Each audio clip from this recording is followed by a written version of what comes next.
And we are live now. Yeah, we are. We'll see who comes in.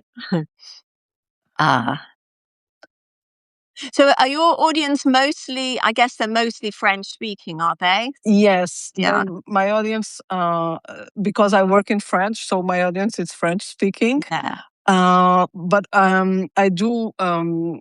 So I train a lot in English, and I end up participating in podcasts and lives and so on in English, even if I have a French speaking audience.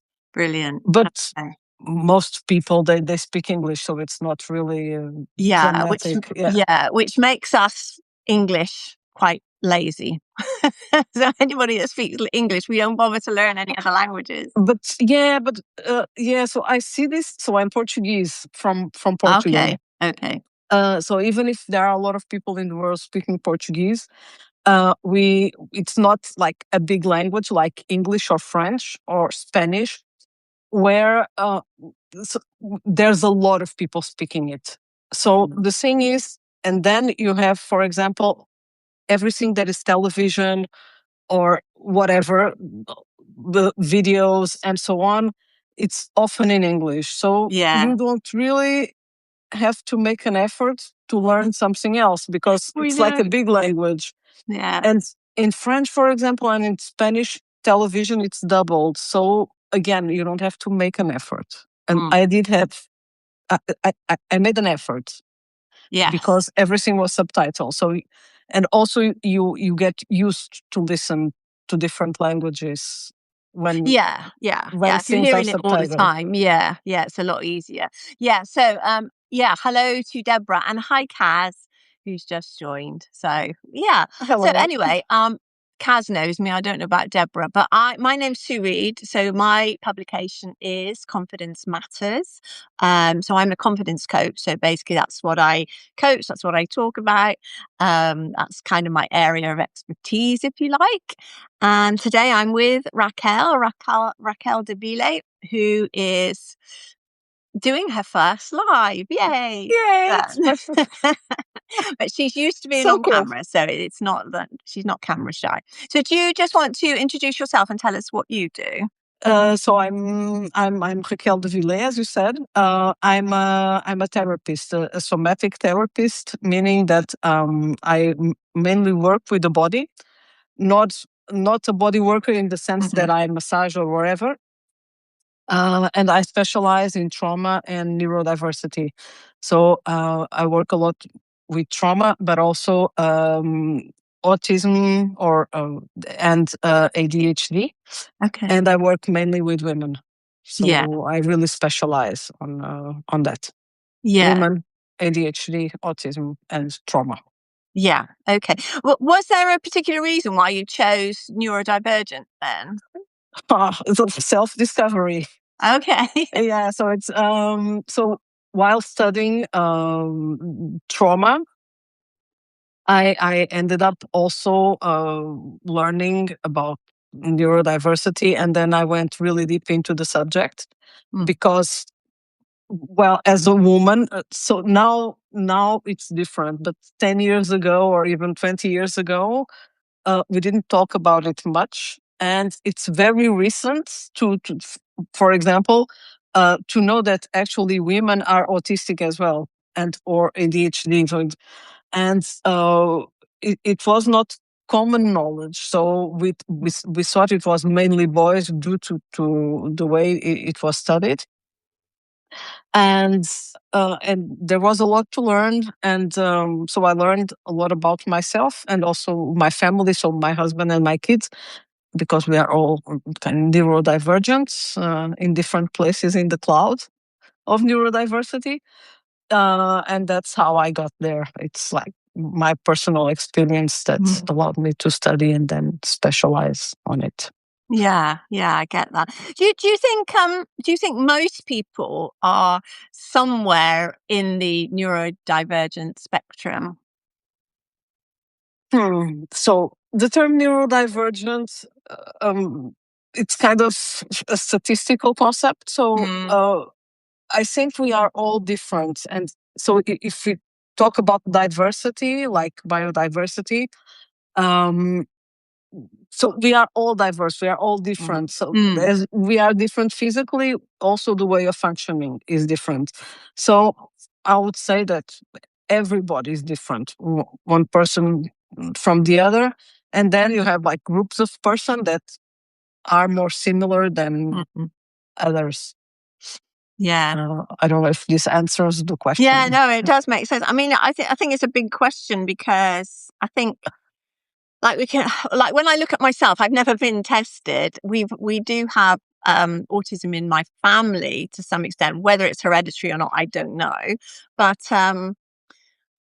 when I look at myself, I can see like little things that I do that maybe I think, is that some kind of ADHD type of thing? So I'm very I like to know exactly what I'm doing. I'm very what's the word? I like systems, and I like everything to be in the right place. I don't like a wonky picture. So little things like that. I've got a little bit of OCD. And I don't like change. I really, really can't cope with change. And so it just makes me think, am I? But then I also don't believe in labeling people. So like you say, I think we're all different, and we should Exactly. that. And the thing is that we have like this concept of normal and divergent. Yeah. And what is normal, right? Exactly. And what is divergent? So the thing, these are kind of basically social constructs. And yeah, so I don't know, every person is a person with the way the person is, and that's fine. But however, there are some things that are similar in certain groups of people. So perhaps you will get along better with someone that is really organized and really squared, and like my husband is not at all. me neither. I cannot say this out loud. And no, but I really need to have things tidy. So it's really my thing, and I organize stuff alphabetically, like CDs and books.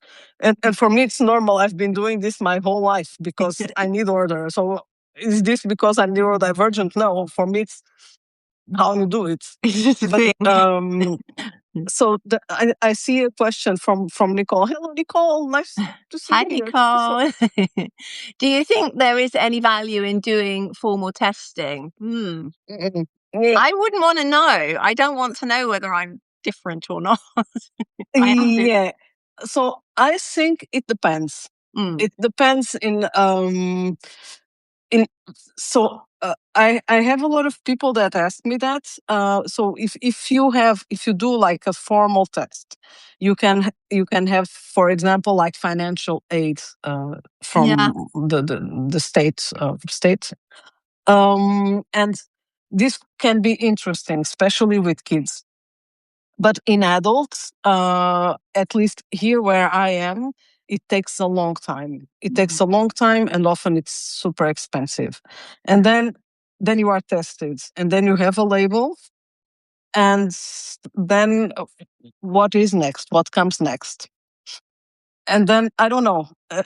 I think it can be interesting, but also it can be, then you have a tag, a formal tag as well, official tag. And I don't know, in this time that we are living now, that are kind of strange times, I wouldn't do it. I'm not for formal test. Though I was tested when I was in high school uh, to see what was like the studies most indicated for my kind of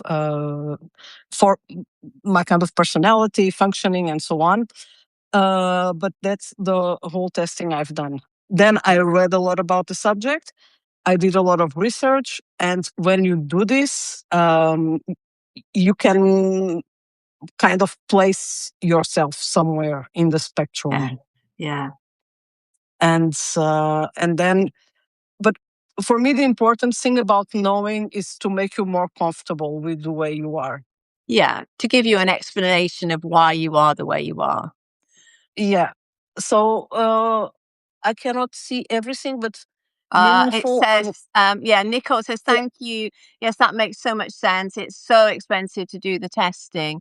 And if it doesn't help treatment, it seems less meaningful unless it's for accommodations for children. Yeah, I guess, I mean, my grandson is on a waiting list to be tested. So he's 11. So in the UK, you either pay a lot of money to be tested or you go on a waiting list. So he's on the waiting list. And he, I mean, I would say he's borderline. Maybe I said to his mum, he's ADHD because I'm comparing him to my nephew who's ADHD. She thinks he's got what used to be called Asperger's, but now they call it something else. She's a nurse. Yeah, So I don't know. here it's autism. We don't call Asperger's anymore because he's the person that actually made everybody think that women were not autistic because it was the way he was studying it was not really. It was kind of nowadays we see it as inappropriate, to put it mildly. So in French we call it, directly translated, autistic spectrum disorder. I think that's what they call it here now. I find the name disorder kind of troubling. Yeah. But it means basically, so it's an adaptive response. So disorder, it's an adaptive response to something. So that's how I try to see the words trouble in French. But yeah, so if you have some kind of help and a kind of school accommodations and so on, if you need to be tested for that, then go ahead and do it. I think, and I think that's why it's a good idea, really, for him to be tested, because he's incredibly intelligent, and so he's taken the exam to go to grammar school. He doesn't know if he's been accepted yet, but even if he doesn't, if he goes to a state school, he is exceptionally intelligent. But his mum thinks he might need some specialist care at school. So it's just, I think she's doing it more to protect him than anything, so that he doesn't. But then I don't want him to stand out. So it's, it's really difficult. And it's like, I guess it's just a personal thing as to how you view it. So, I think it's very personal.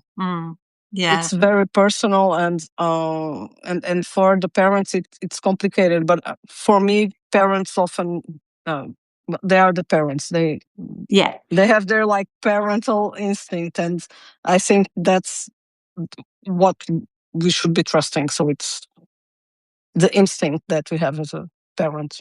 I don't know. For me, it works well. So. Yeah. And then maybe once don't use it for the benefit of the child, not as to mark them out as different, and why they can't do stuff, why they can't be successful in life, because of course they can. As my cousin's daughter, who has what was Asperger's, ASD, she runs her own business. She's incredibly intelligent and doing really well. So you can be successful. There are many successful neurodivergent people. Absolutely. Actually, the very successful people, often they are neurodivergent.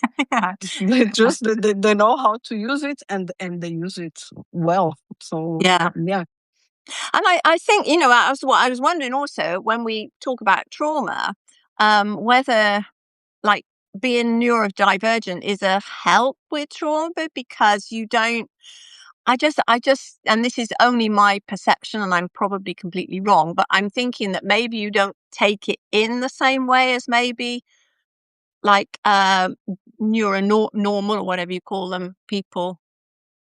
Neurotypical, isn't it? Sorry, neurotypical. Normal is just a word that I truly dislike it. As soon as I said it, I thought that's not the right word. No, it's a concept it's like a statistical concept, like divergent.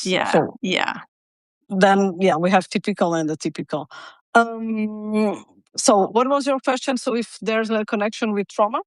Yeah, I just wondered whether a neurodivergent person looks at trauma differently, or handles it differently, I should say. Handles it differently, or does it just depend on the person? So it's a huge subject. So often neurodivergent people, they have trauma that comes, so they have like extra layers of stress that come with being neurodiverse. Yeah. So that's one thing. And often then at school, so living in society, because society does not always accommodate different personal differences very well. So another layer of stress, and this stress in a continuous way, very repetitive, it becomes trauma. So this is one thing. Then it does not mean that that the person does not solve it well and does not have like a pleasant life or and so on. So this is one thing. The other thing is that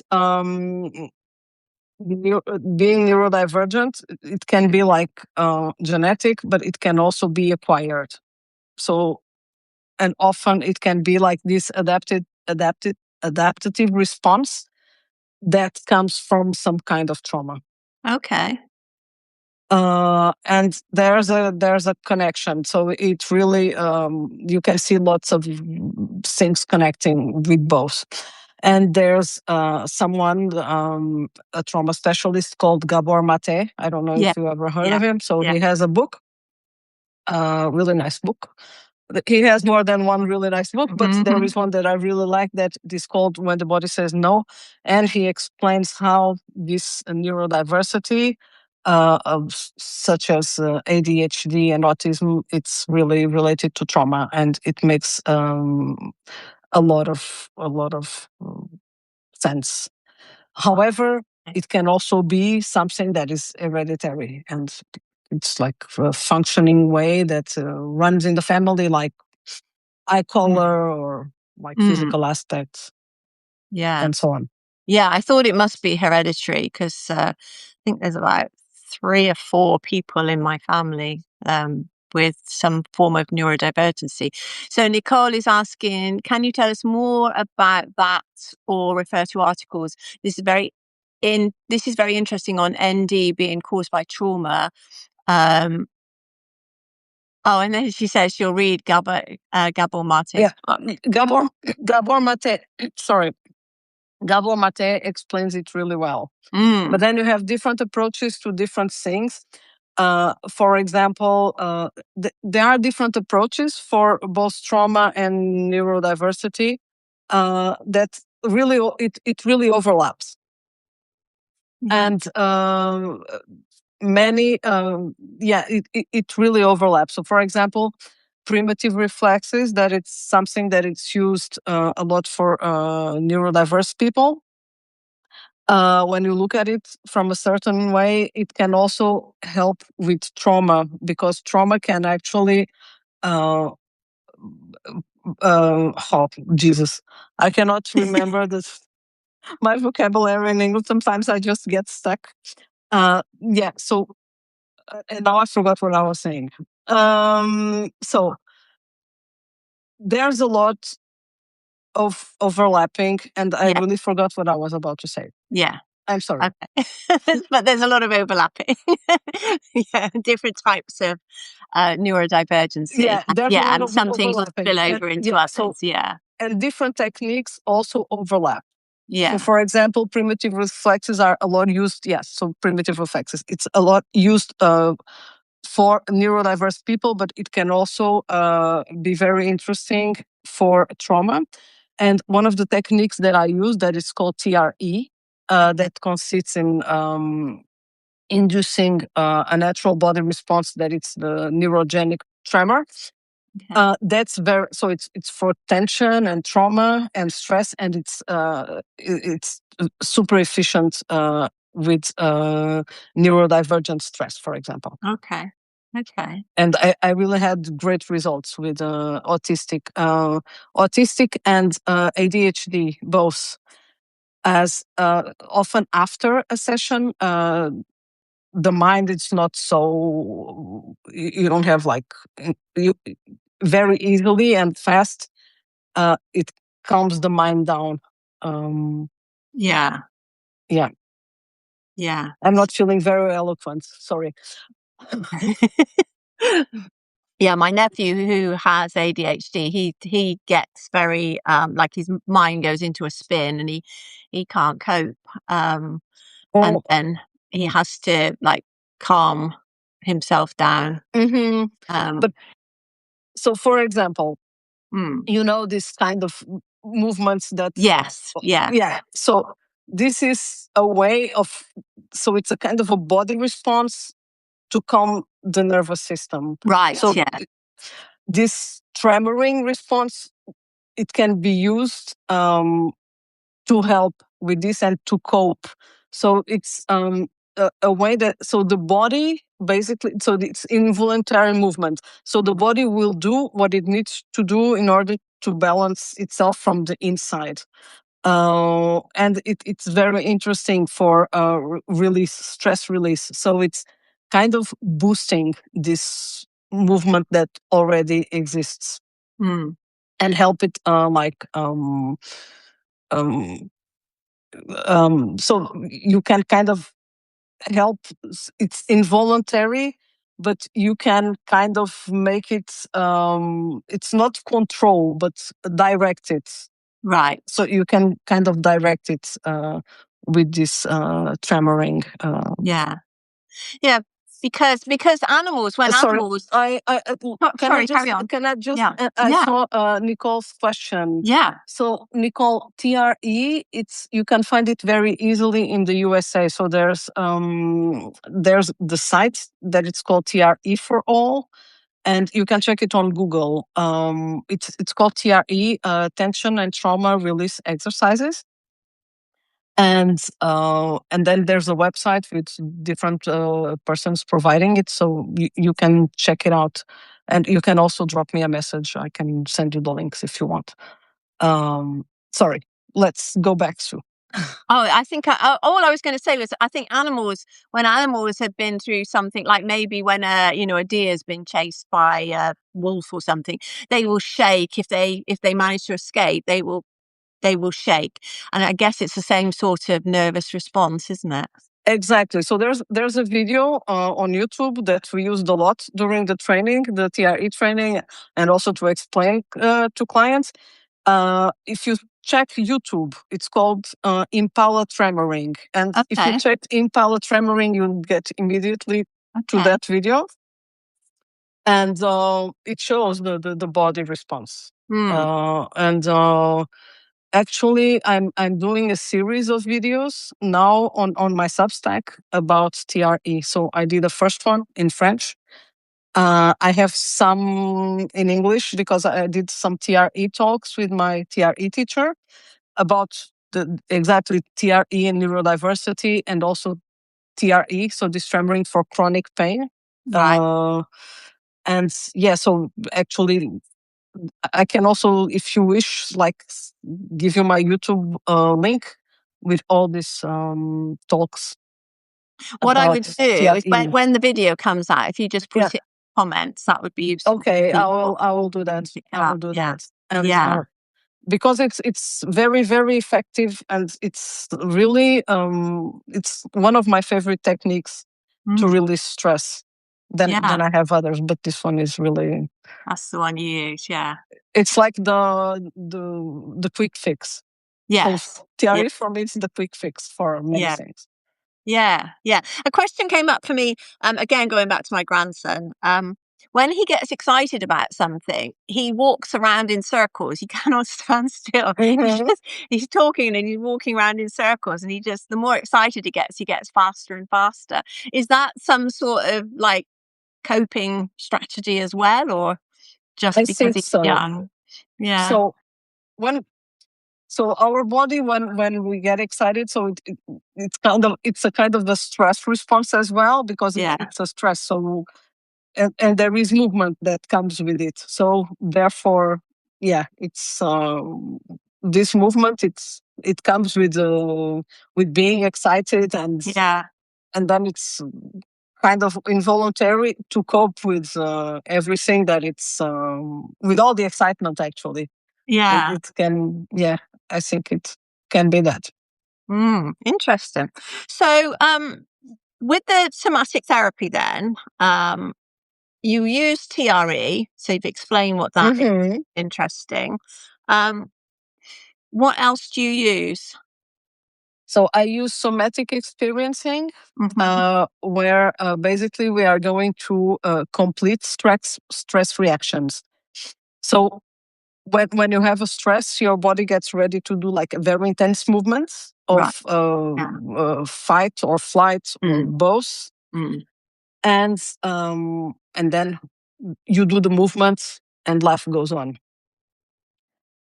However, sometimes you cannot do this movement because your autonomic nervous system estimates that you risk your life more if you run or if you fight. So it makes you freeze yeah. or fawn. Okay. And if we were in nature, once the danger is gone, our body would tremor, like that impala on YouTube. Mm, Um, but in our society, it's not well perceived, so we don't tremor. So we have the stress. Often we don't move because mm, it's life as we live it here. Um, and then we don't have this release, this body release of all the charge of everything all this energy that was created for the stress response. So with somatic experiencing, that it's the technique from Peter Levine that has a book that explains all this tremoring response called Waking the Tiger. okay. A great book too, one of my favorites. Yeah, it I'm a sounds big good. fan. Sorry. So yeah. Mhm. So what we are going to do is to complete this stress response that was paused somewhere in time and let's say created a stress that it's stuck in the body and that created trauma. Mm, So somatic experiencing mainly we do that. Um, and it's very effective as well. And um, and the great thing is that Peter Levine, he explains everything that is also related with TRE because he was the one explaining a lot about this tremoring response. And then David Bertelli, that created the TRE, yeah. he based a lot on he based his method on Peter Levine's theory. And then Peter Levine, he has also his system. So they go really well together.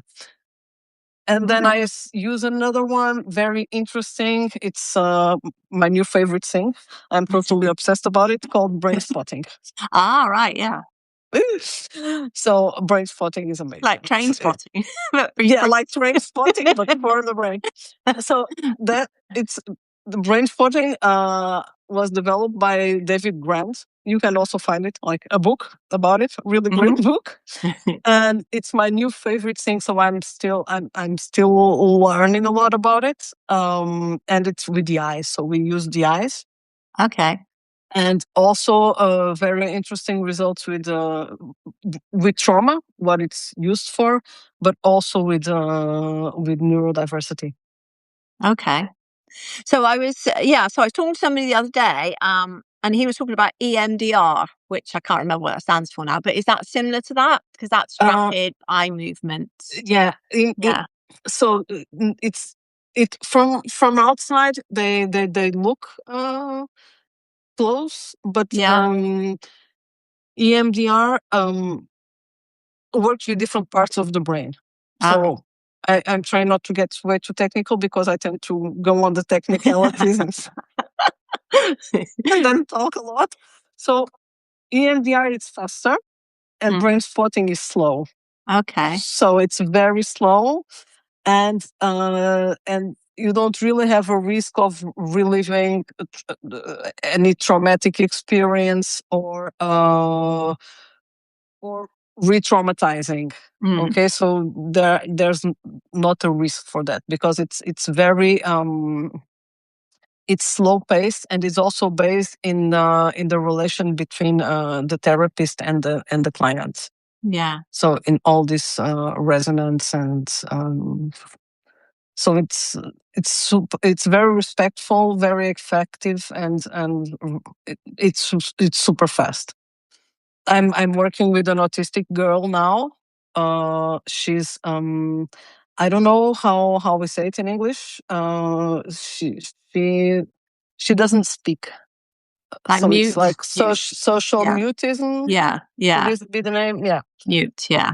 And she's with one or two sessions, she did a lot of progress in communicating. So in the Wow. beginning, she was just moving her eyes with me, and now she moves her head to say yes and no. So it's great for communication. So and it was really fast. So I really see a big difference with one session, like Mm. the difference from saying yes and no with her eyes from saying yes and no with her head, Yeah. with movement. So yeah, so it's but I'm learning a lot. So she's very young. So I'm Mm. kind of starting now working with Yeah. teenagers, Good. Yeah. children and teenagers. Yeah. Right. Brilliant. So do you work one-to-one in a clinic setting, do you, or? I work one to one in my practice. So I have my Okay. own Yeah. practice, Yeah. and I also work online. Yeah. Right. Okay. Okay. And do you teach it as well, or because you said you've made some videos? No, but I do explain a lot because Right. so a lot of let's go back to TRE and this tremoring Yeah. response. Yeah. I have many people that come to me when they're alive, they are kind of terrified with their body reactions because we don't talk a lot about it. So they don't know what's going on, and suddenly they are terrified because it's either socially not well perceived, either associated with some kind of unpleasant experience they had, and suddenly the body starts doing strange things. Okay. Right. And that's why I'm doing a series of videos in order to explain how it works. And what I really wish is for people to feel comfortable with their body responses, Mm. because the body is doing what it needs to be done to get well. Yeah. And but we tend not to perceive it very well, and then to stop it. Yeah, because we feel, well, other people don't do it, so therefore we shouldn't do it. And you think, you're going to be judged, so you try and push it down and hide it, and that's not going to work because it's Uh, going to come out somewhere. yeah, exactly. So if it doesn't come out when it's trying to come out, it will Yeah. someday. But and then this leads to and the fact that this containment, containing all the time these body reactions, basically in the long run, it can lead to different things that are even more unpleasant, such as burnout and chronic pain and yeah. Yeah. Yeah. So yeah, because I think, when you're with anybody, if you're stressed, your body will tell you that it wants you to rest, slow down, take it easy. You will get these signs, like you might get lots of colds, or you might suddenly get backache, or some little things will be some ways your body will be saying, we need to slow down, we need to stop, we need to take a rest. And then if you ignore it, it'll say, okay, I'm just going to knock you out now. Exactly. You burn out, you become really ill. So that's the way it happens. So it starts by sending like tiny sweet messages, Yeah. and then getting louder and louder until it screams. And when even screaming doesn't work, then the body knocks out. Yeah, and Yeah. then we understand, Yeah. and then we do something about it. Yeah. Yeah, yeah, and you shouldn't wait until that moment to do something about it. If we took more notice of what was going on in our body and took care of ourselves, when something did occur. Like instead of going to work because you've got a cold, and thinking, well, it's only a cold, I'll go to work, or I know I'm feeling ill, but I'll get through it. And I think, I don't know what it's like at work now, but when I was working, we were always encouraged to go to work. Like, well, you can do something, can't you? You can sit at your desk, you can answer the phone, da da da. And A, you're spreading your germs all over the office, and B, you're not helping yourself at all. You're not going to get better any faster. Yeah, I think our lifestyle in Mm, in our Western society, yeah, pushes us really far, and I think this is one of the reasons, because people, they have so much stress in their lives, absolutely. Yeah. so much stress all the time, Yeah. and no release, and then it just goes higher and higher, and it accumulates, and then yeah, Yeah. and then they get sick, and they have like health problems. Yeah. Yeah. Yeah. When I was at work, I was on the verge of burnout. Luckily I caught it in time because I became aware of what was going on. When I used to park my car and then get the bus into the city. So we did the park and ride. And when I found I was falling asleep on the bus going back to the car park, I thought, something isn't right here. I shouldn't be asleep before I've even got to my car. And then I got to drive home. So I decided, because what I realized was I wasn't sleeping enough. I was working late and then getting up early and starting work early and just working every hour I could possibly work. I worked. And that's the problem with work. It will expand to fill whatever time you give it. The more time you give to work, the more it will Mhm, want. So just mhm. cut back. And when I cut back, I actually did better. I moved to 3 days a week in the end. So I only worked 3 days a week. So I was moving towards retirement anyway. And I did more in those 3 days than I did in the 5 days when I worked nonstop. So it was ridiculous. Because you were taking pauses and getting a good rest, Yeah. what makes you more productive. But I don't know why we don't apply this to everybody. People, when they can rest and when they can actually work and have pleasure in what they are doing, they are much more productive.